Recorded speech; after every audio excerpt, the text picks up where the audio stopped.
Season 8 didn't start out like it was supposed to.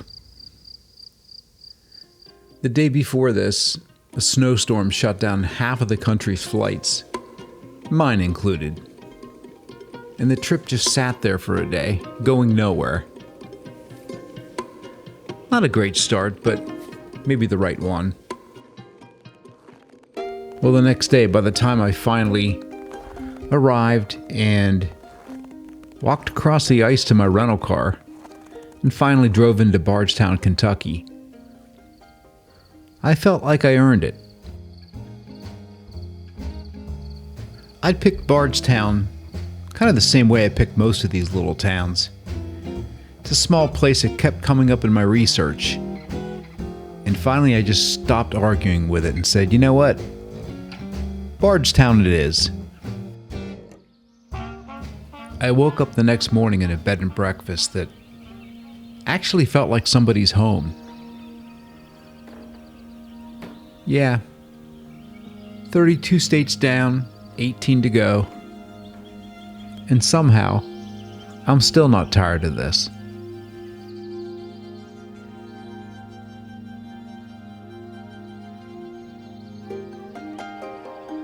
The plan for today, well, after breakfast, of course, was a bourbon tour. A strange thing to plan when you're not drinking the bourbon. But hey, I was in Kentucky, and I guess that's what you do. I figured there were some stories in there somewhere. The first one, in fact, was, well, it was waiting for me right here. Right where I was staying.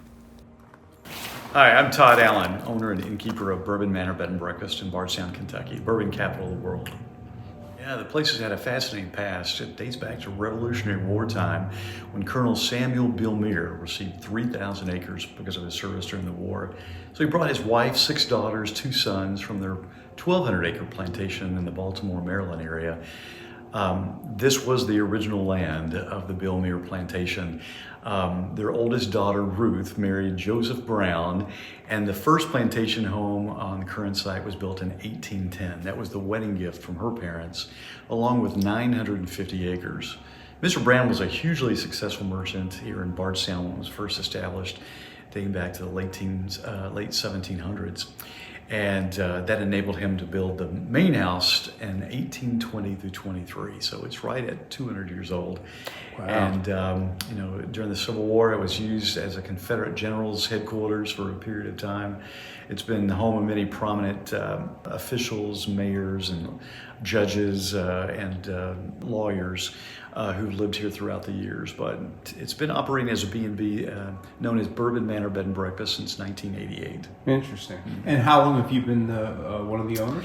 We've owned the property since 2013. My business partner Tyler is the chef, and I'm kind of like the front side of the operation, and he's more of the back end. But we've got a staff of 5 that helps us to run and operate the B&B, and we're open year round, fortunately. So, oh, great! As long as I keep making that bourbon, we'll stay busy. Awesome.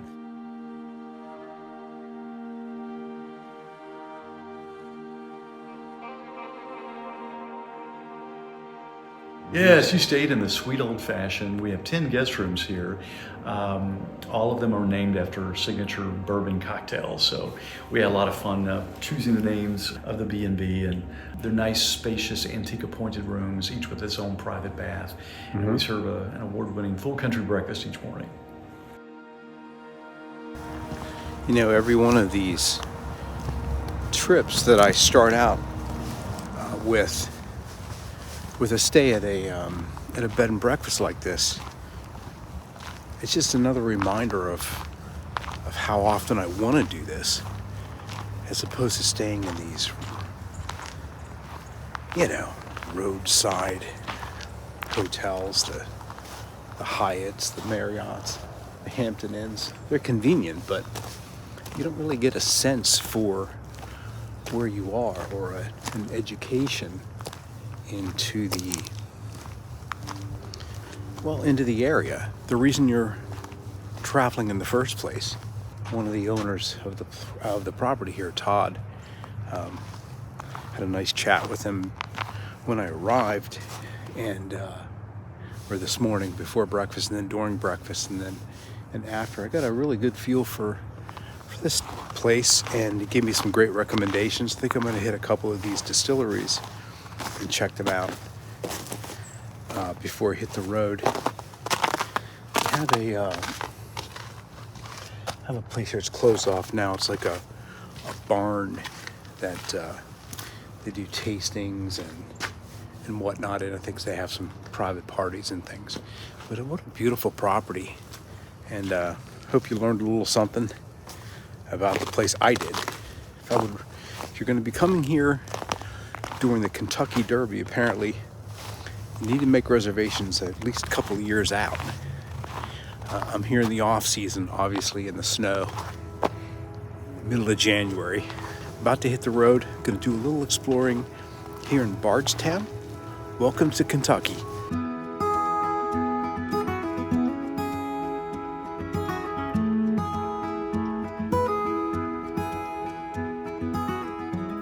You know, by now I probably have several terabytes of footage collected from my drives, the dash cams in the car. It gives you a little bit of a different view here, though, a different perspective than the bird's eye view I opened up this video with. You know, the snow on the ground was an absolute blessing. Yeah, it was cold, but it was so pretty up here. And again, I don't really think they get much snow up here. I could be wrong. I usually am. Anyway, I was about to begin my little, self-designed bourbon tour, if you would, or bourbon trail tour, bourbon distillery, whatever it was. Heaven Hill was my first stop. It's a bourbon distillery and museum, which is about on the nose as Kentucky gets. I should probably mention that I was a month into my second year sober when I filmed this. So a bourbon trail was kind of a funny thing to sign myself up for. But I wasn't here for the drinking. I was here for the rest of it, you know, the history, the buildings, the people who give their whole lives to this. And it's a process. The museum walks you through how the stuff actually gets made. I'll give you the short version, the postcard, not the textbook.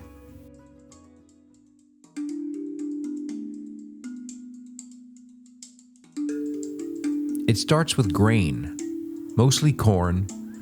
By law, bourbon has to be at least 51% corn, which is part of why it's such an American thing. They cook it down into a mash, add yeast, and let it ferment until the sugar turns to alcohol. Then they distill it, which is just basically boiling it off, and catching what comes back. Now here's the part that really surprised me. What goes into the barrel is clear, basically moonshine. All the color, all the flavor, everything you picture when you think about bourbon, that comes from the barrel itself. New oak, charred on the inside, and then years of Kentucky weather pushing the liquid in and out of that charred wood. Hot summers, cold winters, the barrel does the work. The whiskey just waits. Look, I'm clearly no expert, and so I'll let the folks who actually know what they're talking about take it from here.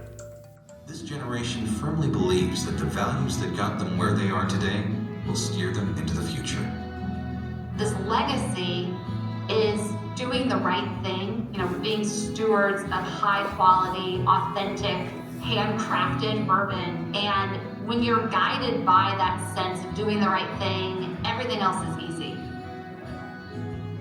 This is the story of Heaven Hill. Family owned, Kentucky made, American proud. A tradition of patience and perseverance distilled into every bottle. With each sip of our American whiskeys, we hope that you will become a part of our story.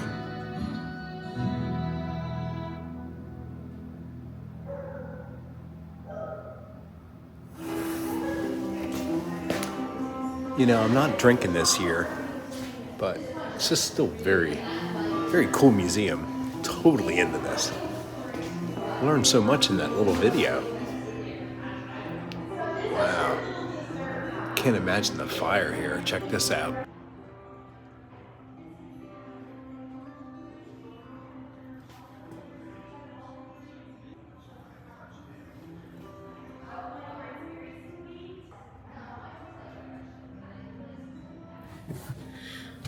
So that was cool. What a great museum. If you're here and you want to learn something about the distillery, the making of bourbon and whiskey, this is a great place to start that process. They call it the Bourbon Trail, where there's a bunch of these manufacturers and distilleries all over this region. And the very first thing I asked, I was talking to somebody at the bed and breakfast this morning, plus the owner, Todd, is, what makes this area so unique?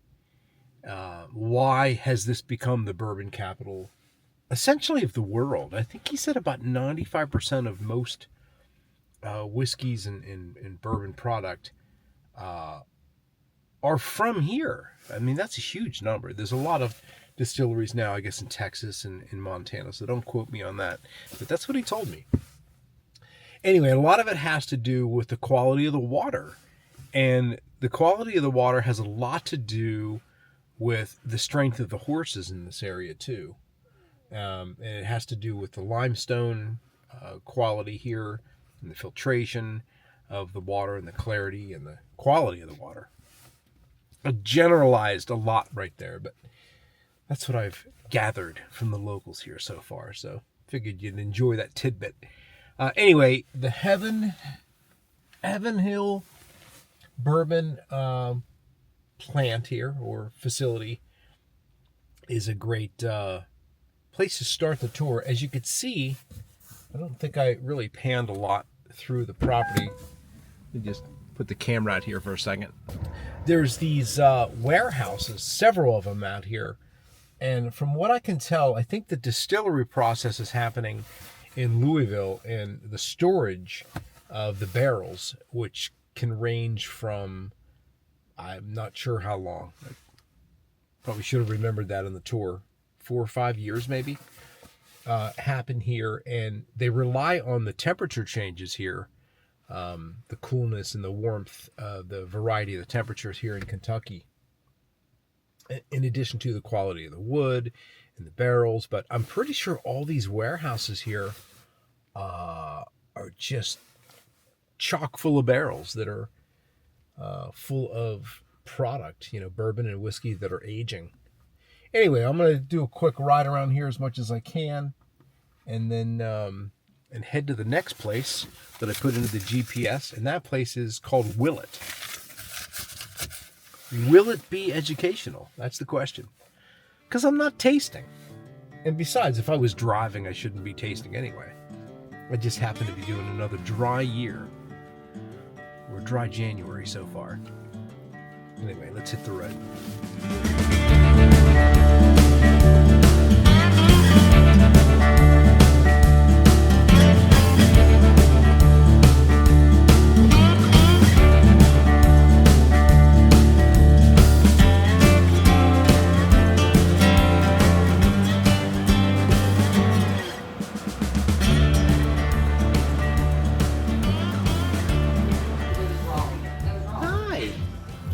So you said that he has an extra thumb, or Extra thumb. extra thumb? Look at Yeah, that. and then it just had like a belt. It was, Come look at a name again. Polly. Polly. Polly because he is polydactyl. Aww. Where you going? My cat loves to do that too, stretching like that. But it's like it went from that Oh. to that, like immediately. Are you going on the tour too? So I'm waiting to go on another bourbon tour, which I find very interesting. And I'm glancing over here, I'm like reading the board, hashtags and everything, and I'm like, well, maybe I have a seat. And there's another cat. Who's this little kitty? I see ears twitching. This place is full of cats. Is not, in fact, pregnant. I know that's very hard to believe, right? She is just a little bit big. And she's very sweet. Look, she wants some love. So if you like cats, you feel obliged to show her some love if you like. Very friendly. But she's going to bless us all with her presence while we continue to talk about the process, okay? So, actually, let me add this as well. She's one of 5 distillery cats. Okay? You guys know why? Well, this was the second stop of the day. It was family run and you could feel it. This woman giving our tour here was part of the family, and her husband worked there too. I didn't get the full story down, of course, but, well, kicking myself about it now. Because she was a fantastic guide, she really was. I just didn't really get much clean audio of her. You'll have to take my word for it. I got a lot of B-roll here, though. One thing you probably heard her mention that there were 5 cats on the property. I've already seen 3 of them at this point. Somewhere out there were 2 more, holding out on me. Well, here's where being a sober guy on a bourbon tour gets kind of interesting. Everybody else was here to taste. I wasn't. So while the group followed the bourbon, I was, well, off watching the cats, but also watching the room. You know, the wood, the texture, the machinery, the sound of the place. All I could see were frames, video frames, photo frames. Give me a couple of cameras and some lights, a little audio gear, and, well, some time, and I could have made something beautiful in there. That's the thing I keep wishing I had more of was time, you know, time to sit down with these people and actually pull their stories out of them and make a beautiful frame. And when I say frame, I mean, you know, what you're watching on the screen. But truth is, I was only there for an hour. I mean, let's be honest. And I just kind of wandered in there. I set nothing up. There was one scene, actually, though. It was toward the end, where she walked us into one of those barrel houses. I can't remember the names of them, but I think most of them were all made of wood. Not like the newer ones you'll see in the next distillery, but these ones had character. A lot quieter than the distillery floor and the loading dock. They were stacked floor to ceiling. It was a really good scene here, so I think I got a little better audio here. And the lighting was kind of nice, so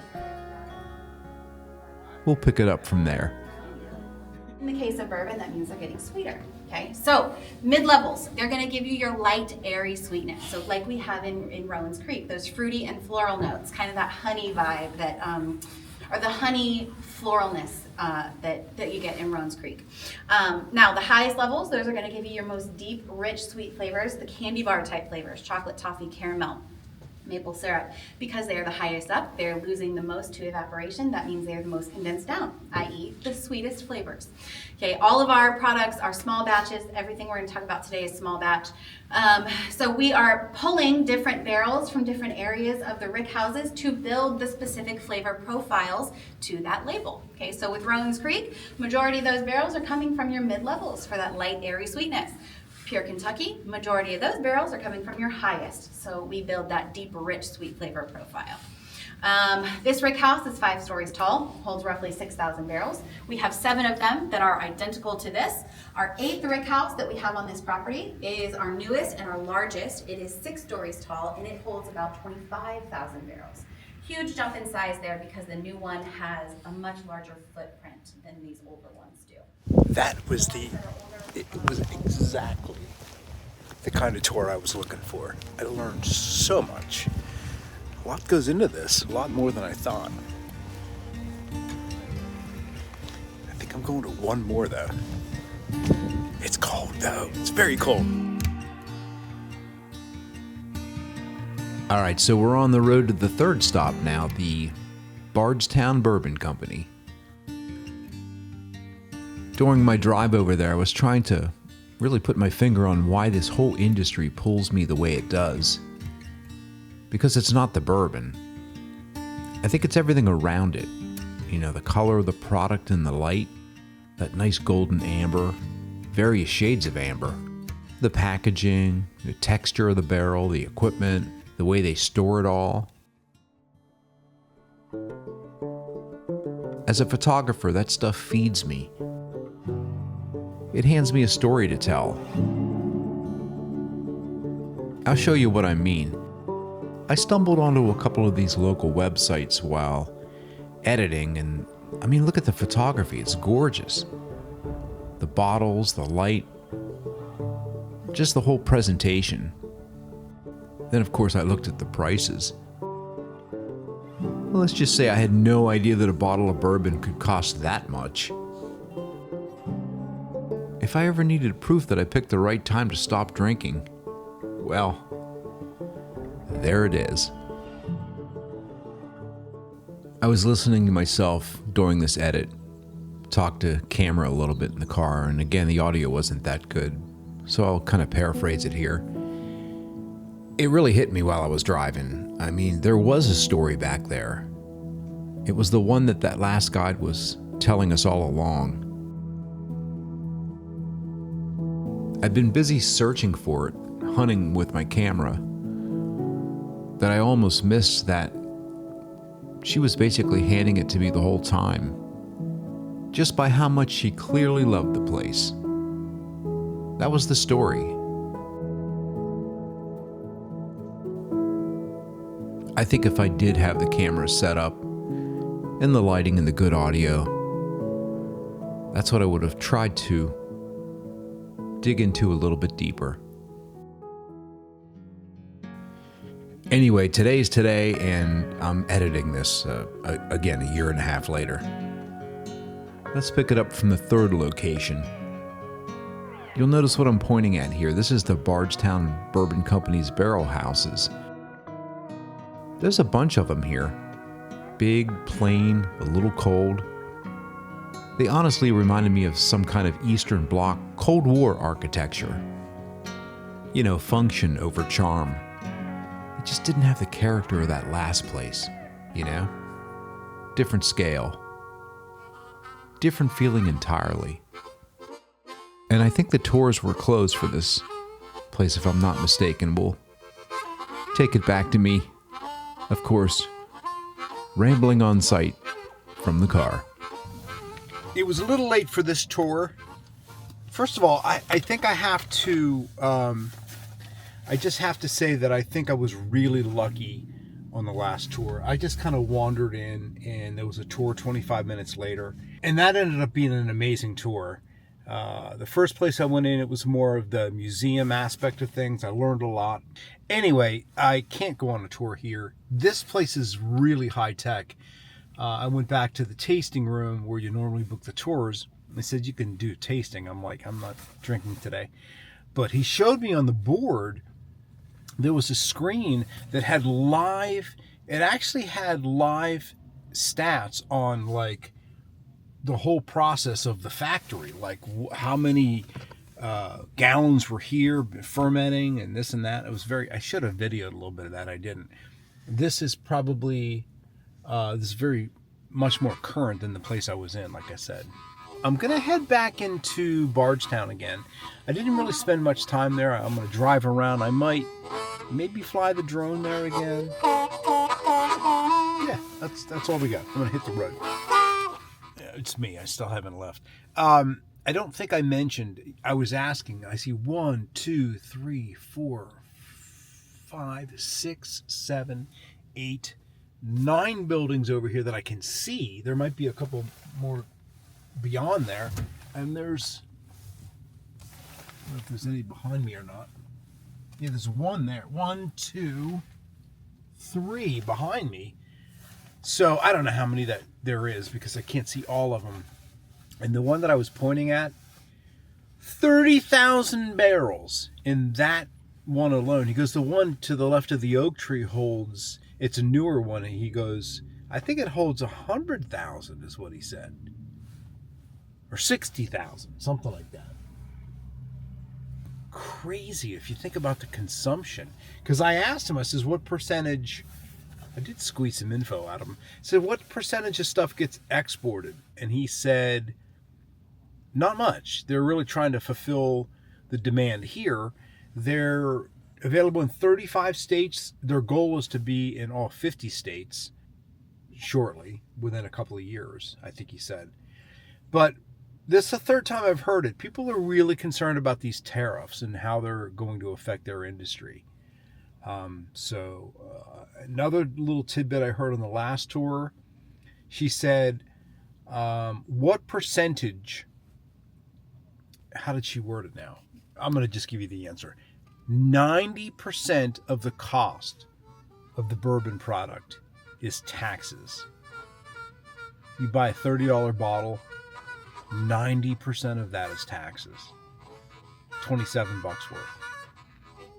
That is crazy. Taxes, taxes, taxes. All right, we're going to go to Bardstown. Come along for the ride.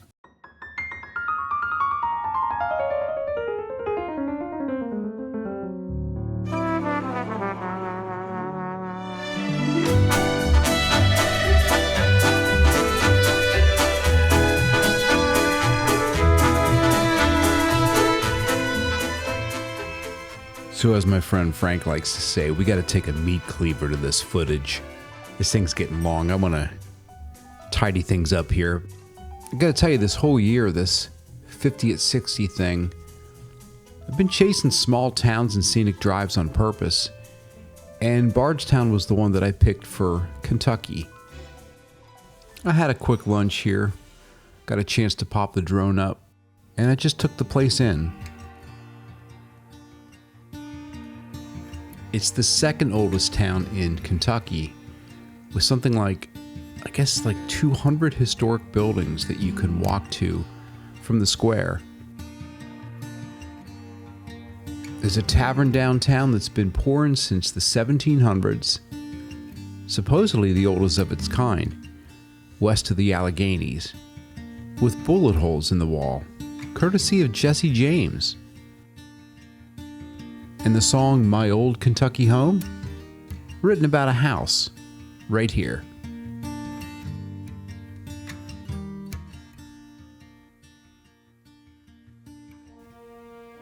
After that, I hit the road again, and on the way out, I passed through the Kentucky Derby area.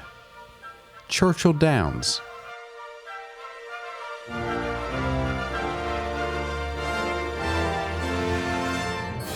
I drove around a bit, just to say that I did. I'll be honest though, I wasn't sure what I expected from the houses around there, but let's just say that the folks living next to that parking lot are, well, they're probably not the ones wearing the big hats in May.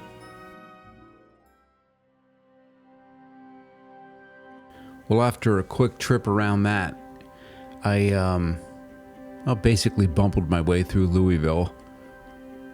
And I'll come clean, I was hunting for something. A skyline, a sunset, somewhere to put the drone up. Never quite found it before the light went. So what you're looking at here is, well, it's stock footage. This is what Louisville should look like. Or would have if I actually found a place to put the drone up from. Yeah, it was a little frustrating. I got tons of footage of me zipping around. I'll spare you those details and, well, angry chats to camera.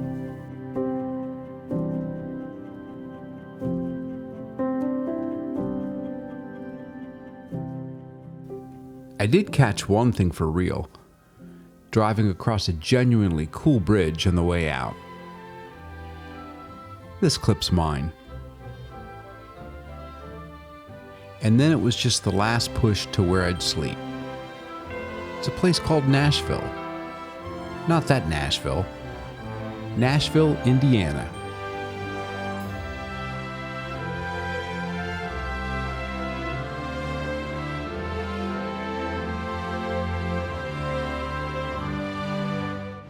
It's so cold that the vending machine water's frozen. Welcome to Indiana. I just arrived. Look how pretty this is. This is the area behind the hotel.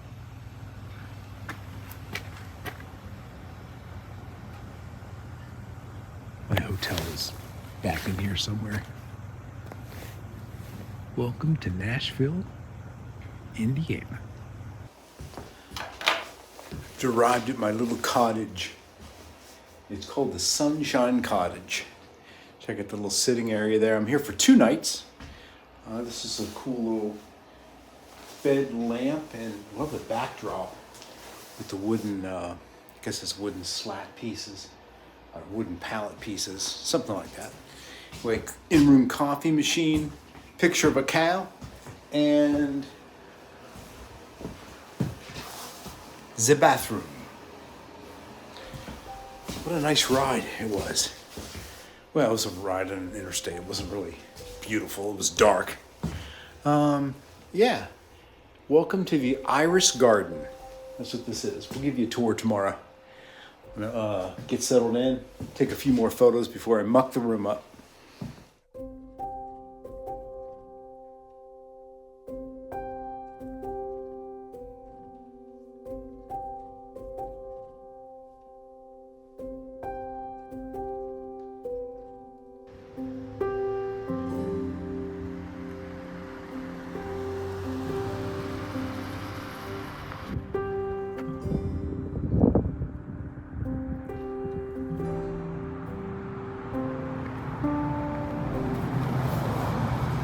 I'm guessing in the summer this is a happen and hangout area. Cute little town, but it's only 8 o'clock and it's like, I feel like I'm the only one in the town.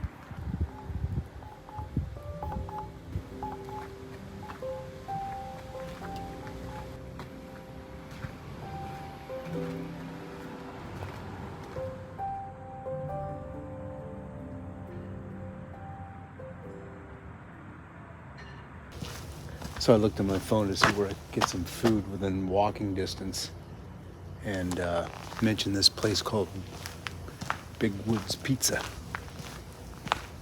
2-minute walk. Actually, it was a 30-second walk. It's right here. It's closed for the season. Yeah, there's no dinner to be had tonight, as far as I could tell. But it doesn't matter. Just look at how quiet this little town is. Isn't this gorgeous? Look at the snow behind me. Mike, we get it. We see snow. You don't get it, though. I'm from Florida. I don't see snow that often. It's pretty cool.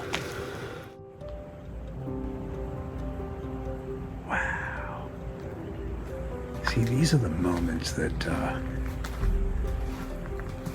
this is why I video. And this is why I do these stories, because there's no frickin' way in 10 years I'm gonna remember this moment right here. This moment of solitude and quiet. Cold weather. And uncertainty and just everything. Yeah, I'm really looking forward to peeling back the layers of this town tomorrow morning. I'm just on one little stretch here.